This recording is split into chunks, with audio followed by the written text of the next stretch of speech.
This is a Global Skills Podcast, conversations that shape the future of work and learning. We're exploring how we close the skills gap and build a future where everyone has the chance to thrive. From education to business, connecting people, ideas, and opportunities that drive change.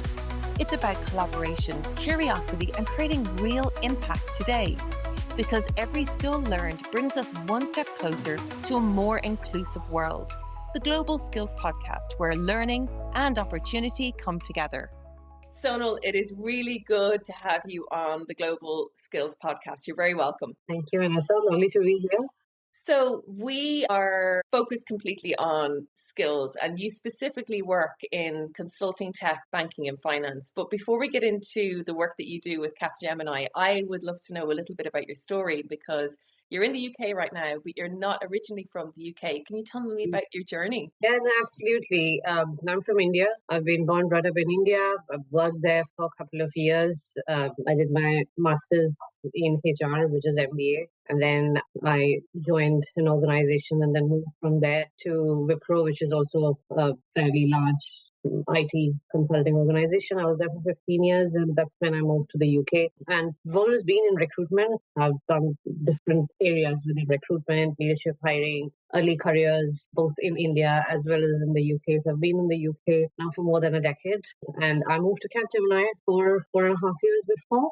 Worked for the banking and financial services business of Capgemini, still in recruitment. I would say recruitment is really in my blood because it's been always being here. But yes, I think having a flavor of two different parts of the globe, and especially the tech and the IT, which is something which is huge in India and globally. I think it's been sort of quite insightful and interesting. And at this point of time in my remit, I hire for Capgemini. I manage and lead their Capgemini financial services business for the UK. I think being really at the heart of all the action in financial services business, where I think we see all the economic downturn as well as recovery happen first. They always lead the, you can say, industry. I think it's so far been very interesting. I remember being in recruitment, I felt like the space that you're in, it was always the indicator of what's going to happen in talent acquisition. Yeah. You can see clearly, like when trends come up and what's going down, you will feel that first happening, with us. It's a clear indicator of how, the world is shaping, the economy is shaping. So yeah, I agree with you. I would love to know, because a lot of the audience are from Europe and actually the US, and maybe we'll extend into India, having an audience from India. But from your perspective, what are the differences between sort of talent acquisition, the whole process in India versus Europe that you've experienced? So I think India is scale. I think all companies would set up there, or let's say not all, but most of the companies, and I can talk more about tech, which has been my sort of pedigree so far, have their offshore development centers back in India. So I think that's more for scale and the talent. So I would say volume. Volume defines India. Clearly it defines India at all levels. So there's a huge tech and IT market there. People are skilled in latest technology, so which gives us a huge edge for the kind of skills that we hire for our customers. So I think the scale, the volume, very high tech and IT skills that really defines India. I think in some other areas, it could be sometimes a bit chaotic as well with the dynamics that are there, with the number of options that people have. So we do see things like, people having too many offers, dropping out. So some of them are not so great aspects, but I think they're part of the whole process. UK, whereas I think, especially from tech, is a smaller market compared to India, which we see. And I think some of the areas we still see evolution of the skills, which is not as huge scale. So there are definitely instances where we struggle to find people in the UK. And I think people in India are quite open to be mobile versus UK, where I think they would prefer something which is near where they stay or where they reside. I think there are more of preferences, geographical preferences, which are there. Overall, UK is a great IT market as well. It's really, really come up a long way from the days when we used to struggle. I remember 10 years back to hire some of the skills. today we have so many students who have graduated from their STEM education and become those skills which we were looking at hiring at a point of time in the UK. So yeah, definitely two different flavors, I would say. And do you think higher education in the UK are starting to do a better job in giving young people the skills that industry need, or are there still rooms for improvement? And if so, I know you currently don't work on the early talent, but colleagues saying, what else? If we've any people from higher education listening in Capgemini is a phenomenal brand when it comes to an employer. What advice would you give to higher educators moving forward? Yeah, we definitely hire every year. We have a very well hiring program, Empower, Accelerate, which is on our websites, and then everyone can have a look at what is part of these programs. We have a very well incubated program, which stands for about 2 years when people join. So all that is our part of what we do. I think what we see in the intake, and while I don't manage and oversee directly, but work with those teams, I think the higher education, what the kind of talent that we are seeing is absolutely amazing. The kind of in certain areas, I mean, the kind of confidence level, the kind of communication that we see, early adoption of a lot of tools like their presentation skills, even the way we do these programs for the GCSE students as well, having a couple of weeks with us. And I see that even they are so good at, making those decks, presenting how they would work among themselves. So I think that's really a sea change from what we used to see years before. When it comes to specific skills, I think it would be great if now we can see that, AI, for example, has made way more faster than probably we would realize into all our lives, whether it's our personal lives or our work lives. I think how it's going to navigate and how it's going to change the landscape, that is a context which I think if it starts getting to the education levels, that would really be great. The other thing is there is probably more tech that is required. We struggle with students who are not into STEM, right? There is a smaller population that we see which is choosing STEM and more who choose non-STEM education, arts, humanities, and everything else. I think given that we have such a large tech landscape and tech is going to drive every other sector, right? Everything is driven by technology, whether it is healthcare, pharma, retail. So I think it would be great if we could have something more lucrative for people to do STEM education.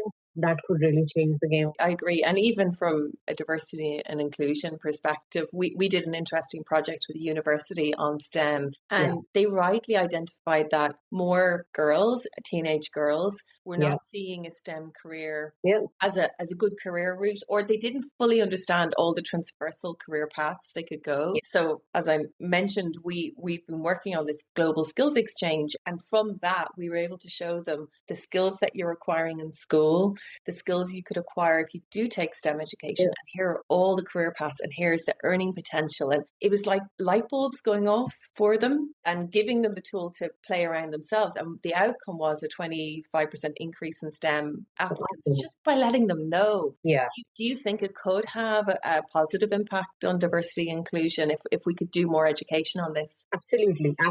And I mean, all of us being recruiters, we do have, other than obviously our KPIs and charter that we need to do a percentage of diversity, I think genuinely we do want more women, more different ethnic diversities to be in STEM. So you can say it's like the core of an economy, right? The STEM, the engineers, the people who are going to define how the world is going to operate, literally, if I can say so. It is so important that we have more and more women. Even back maybe in India, things may have changed. I'm a bit not 100% updated with what are the trends right now. But at a point of time, we had the similar challenge back there. And women would choose to study more of arts, more of humanities, and more men would choose, more boys would opt for math, science, these kind of subjects. I think it may have changed over a period of time, but definitely we have still a huge room to improve here. And I guess it's understanding how much AI has aided the hard skills that you might need to do STEM, because the more human skills we can articulate that we have and demonstrate that we have, it makes it easier for the employer. But are you finding that with such change in skills like vibe coding, it didn't really exist in mainstream 18 months ago, 24 months ago?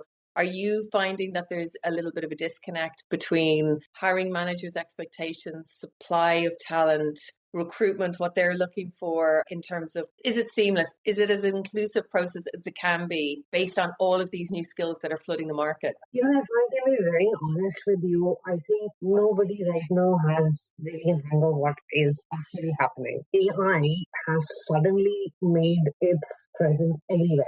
I think I was just thinking about it a couple of days before that, years before, decades before, our technology would be available to certain individuals who would have an access to it. Today, the technology is available to every human being, every person, right? For example, AI. Each of us has got some access to AI. We can just go to ChatGPT. We can just do any hundreds of other softwares that are there. What's happened is the adoption has become so quick that we do not know the difference between who is really just using it and who's actually an expert in it. So that is the first problem. The second is AI is, while everybody is talking about it, the adoption is still slow. We still see that, actually AI, how it is going to change the business process, how it is going to bring the efficiency, how it is going to transform an existing business process. That adoption is still slow, but the aspiration is pretty high. All our customers want to be there. Now, the articulation of the blueprint of it and the people who are equipped and skilled to really make that blueprint come to life are not 100% out there. So what's happening is that we are articulating what we want to, let's say, hire, but we actually are not really sometimes finding those people. And on the supply side, we see that, everybody has started writing AI in their resume. Every second individual is writing AI, right? It's like, the recruiters also are like, okay, this individual has AI, let's push it to the hiring manager. The hiring managers are not too sure either. I think it is a subject which is slowly getting, we are getting our arms around it. We're not 100% there. Hence, there would be a lot of back and forth. And I'm quite sure everybody who's listening to this would secretly in their heart agree to it that yes, no, we haven't got there. So there's a lot of back and forth when we get the job descriptions. Exactly what is needed? What are those AI skills, right? You want people to have like large language models experience. You want people to have ML. Do you want them to? Mm-hmm. So I think that articulation is still in process. So I would say we're still a bit thin. We need to still get more context and see what is happening. So yes, there's quite a bit back and forth about what we are looking for, the kind of people that we are getting. People on their resumes are also not 100% sure of what exact AI capability they're bringing to the table. It would take some time to get this. That's my personal view, and probably the view from what we do on a daily basis. Yeah, in terms of finding people with AI. It's a really good point, and I think for educators listening in, whether they're higher education or vocational educators, this is a huge opportunity to not just do micro AI courses or even master AI, but to be able to actually stand behind authenticating the skills. Okay, they did this qualification or just this micro credential course. Here are the skills, Capgemini recruiter, so that they know, okay, they did that course, but these are the skills that they have. And now that aligns with what the hiring manager needs. That's missing. And it actually hasn't changed since I was in recruitment. We're still kind of working off the keyword to job title match. Some of the things could probably be a little tricky. Find prompt engineers, right? Those who specialize in prompt. But the rest is that, should have knowledge of AI. Even I have knowledge of AI. I can go to ChatGPT and type something. But I'm sure for a different job, you might need a different level of an understanding. And that understanding could just be familiarity. Is it something that one needs to understand technically how to implement AI or an agentic AI into a business model? Those deep articulation will take, I think, some time. It will evolve because we can clearly see that all our customers the conversations on AI are very, very, you can say they're leading conversations in AI, very profound. So 100% this is, at least for, I don't know how long, this will definitely be something that everyone will be talking about and wanting people who understand it enough. So I'd be very interested to know your opinion on this. Having been to recently the in-house Recruiter Live event where we got chatting in London, what was coming back again and again was that, okay, talent acquisition can't operate in silo anymore. It has to start working closer with talent management. We can't just bring the best people in, shake their hand on onboarding and then say, good luck. There has to be more of a cohesive approach to, well, how do we identify the skills of people coming in and how do we further invest in them so that they can be with us for years and progress through the organization? And maybe not everyone wants to go up. Maybe they want to go sidewards, and how to facilitate that. So what sort of processes have you put in place with Capgemini, and what do you see the future around this for your organization, but even for others that you work with? Yeah, so I think that's an interesting topic, and I kind of resonate with you and trying to recall also, some of those talks that we heard in the IHR event. We are probably, one is we are feeder and we are also getting the feed from the HR. So we feed them what is going on in the industry, what we see. We speak to candidates, and I feel every conversation with the candidate is a huge information mine. If you understand so much about what they want, what they are doing, what their organizations probably are also investing in terms of their upskilling, right? So this becomes also some feeder for the talent management team, that this is what probably market is talking about. So I think that gives them an input of how they would want to manage some of these topics with the workforce. That's, I think, one. Other feeder that we get from them, let's say, for example, attrition, right? Where do we see who is leaving? For example, women attrition sometimes is high, right? So it's like kind of an alarm. Okay, we have a particular attrition that is, I'm not talking specifically Capgemini, but I'm just giving an example. The other thing, I think, which personally I would also get from them is, what do we see with respect to the movement of skills? So people getting upskilled, right? I don't have immediate access to their data. So I do get an insight into, from our learning and development teams and the HR, like, what are we upskilling people on? How are the upskilled people rising? And I'll give you an example. There is a large percentage of people, and this is purely in tech world, who want to progress their career as architects, right? They could be solution architects. They could be an enterprise architect, because it's like something that they would have to study hard. They have to do certifications and get there. But that probably becomes a path for their career progress. And we also know from a recruitment side, it is very difficult to find architects in the market. Now, that's a pivotal moment for someone who has taken that particular career path. So I think here the intersection of learning and how we would really retain these architects, because once you lose them, it's like a talent drain from the company. These are possibly the examples which I can give, very practical ones, which we do to see that, each of us, how we are being a feeder for this valuable data insight, and how we are using that insights to probably make a more robust within the organization. It does. And I think that an example of the solution architect, it does remind me of, I used to work on roles where, people would have to be very technical and have the Benelux languages. So it just felt like mission impossible. And it's the same with that. But you are right. And sometimes people don't even know that that's an option for them to transfer. Not every employer is that giving in terms of career pathways. Yeah. But I think an organization that really stands back and thinks, well, we all go through different life cycles. How I was in my 20s versus when I became a mom, I'm like night and day. As to what you're prepared to do, office hours, and I think it's a shame when organizations lose people because maybe they don't feel like they have the skills, or the culture is not a match anymore. And what do you feel about the future of talent acquisition, with more of it automating? And I'll just bring up the point you mentioned about India, because I thought it was really interesting. You said about the candidates, they kind of, I guess in a way, because they're applying for so many jobs, they're turning jobs down. It sounds like being a talent acquisition specialist in India is probably a very hard job. Do you see that kind of increasing in Europe and the UK, because it's just so easy to click apply, generate a CV? Like, are you seeing that shift? And what is the future for talent acquisition? I think, it's something that keep wondering every now and then about, like, what's the future. Only AI will come back to you. If you even Google right now, what's the future of talent acquisition, I'm sure you'll get an answer about AI doing something. Now, I think from a recruiter point of view, definitely AI is there to stay. We can't escape from that. In Capgemini, like, we are using AI on top of our ATS. We have AI searches, and I'm sure many other organizations are using some fabulous ATS with so much of AI capability embedded. I think all that is driving efficiency. But it's important for, I think, recruiters to think how relevant they would be on tasks which more or less would be done very efficiently by AI.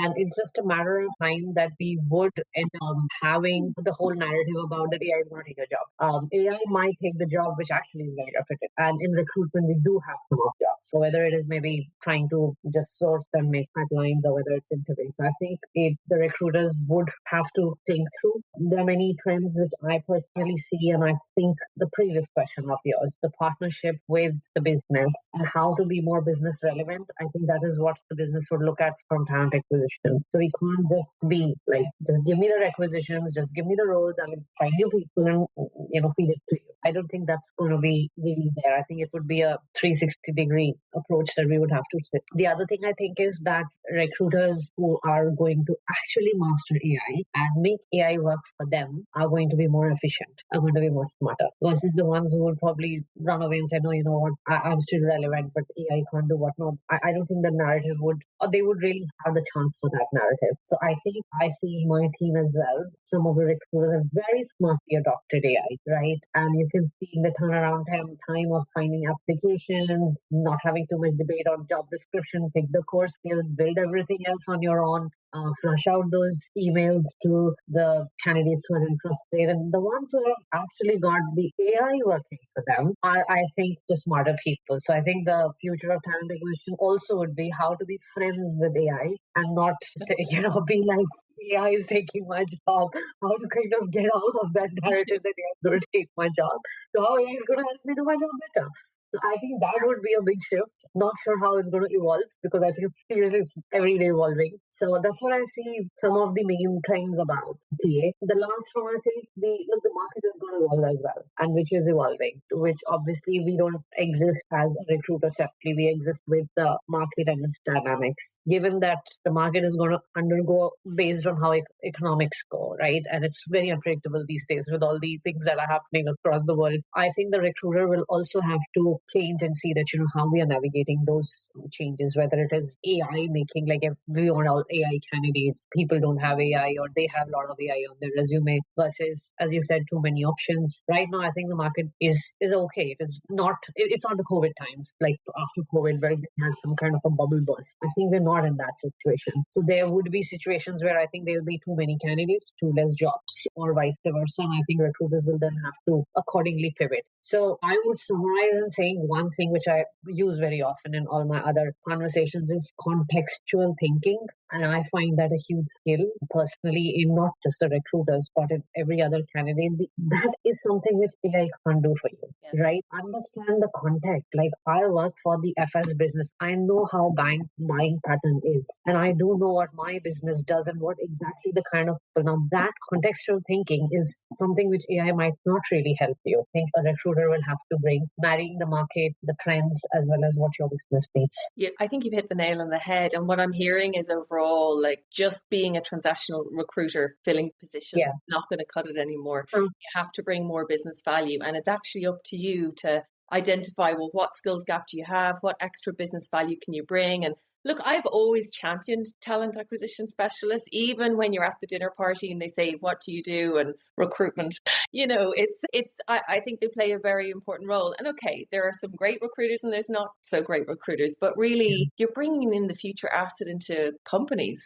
And if you nail it and you work with talent management, these people can add serious value. So the role is a very important one, but it's I think using AI to step up and out and say, look, let me in the future, let me tell you what you're going to need. I know I've got my finger on the pulse.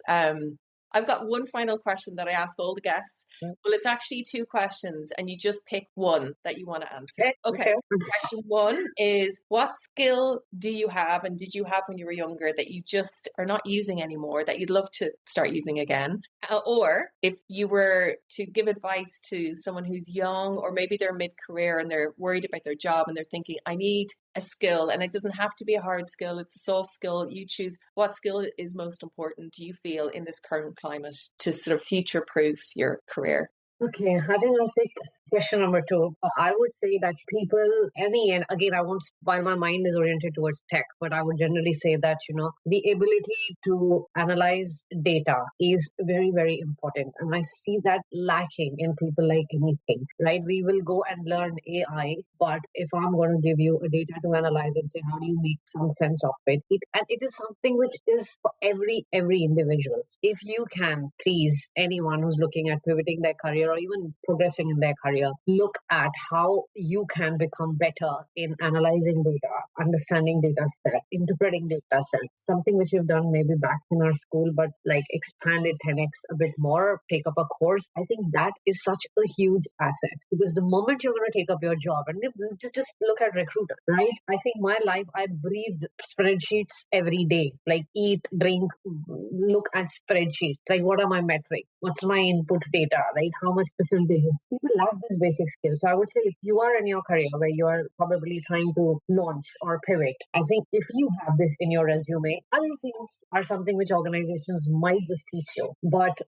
it's going to be a huge tool. It's going to be a huge ammunition in your armory if you can really understand data insights. I think that's really good advice, and nothing stopping someone just starting a course and even adding it to their profile to say, look, I'm doing the course, it's in flight, and then it could optimize and give them the edge over someone else. So Sonal, thank you so much for coming on. You gave really good insight, and for me, understanding more the journey for someone from India to the UK, and then beyond that, banking and finance, and Capgemini, it's an amazing employer brand given that, but you're in a unique position because you're looking internally and that of your customers. So I just thank you so much for coming on. Thank you so much, Vanessa. It was lovely being here, sharing my insights, and I'm really happy if anyone wants to have any more conversations or pick up something from your audience. I think you're doing a great job by getting these questions to a larger audience, right? These are some of them, we just read articles, but it's different when we start exchanging notes and feeling that some of us are, or rather most of us are probably in the same boat, sharing the same pain. So thank you so much for getting me here, and really enjoyed our chat. I'll make sure to include the details just below. Thanks again, Sonal. Sure. Bye. Thank you. Whether you're leading a business, shaping education, planning your next career move, or just starting out, you're part of a global conversation about how we learn, work, and grow. If you've enjoyed this episode, remember to subscribe so you never miss what's next. And for early access to new episodes, first invites to events, and a chance to connect with others driving real change, join the community at globalskillspodcast.com, because the future of skills belongs to all of us.